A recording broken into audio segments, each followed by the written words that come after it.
আমি নবী কথা দিলাম রে, আমি নবী হাসরের ময়দানে থাকতে আমার একটা উম্মত জাহান্নামে নিতে দিব না।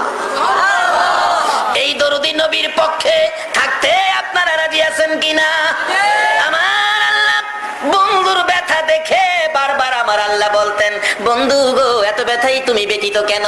আমি আল্লাহ কথা দিলাম হাসরের ময়দানে তোমার একটা উম্মত জাহান্নামে নিতে দেব না। যতক্ষণ পর্যন্ত তুমি নবী খুশি না হইবা ততক্ষণ পর্যন্ত আমি আল্লাহ জান্নাতের দরজা বন্ধ করব না। আমার নবী তখন চোখের পানিগুলো জর্জর করে ছেড়ে দিলেন, প্রভু গো আমাকে খুশি করার জন্য জান্নাতের দরজা খুলে রাখবেন। হ্যাঁ বন্ধু কথা দিলাম, আমাকে যদি খুশি করার জন্য এত কিছু করতে পারেন, আমি একটা দাবি করি, এই দাবিটা আপনি পুরা করেন। কি দাবি বন্ধু?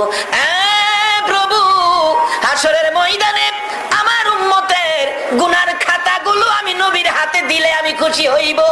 আমার আল্লাহ বলেন, বন্ধু তোমার হাতে কেন দেওয়ার জন্য বলছো?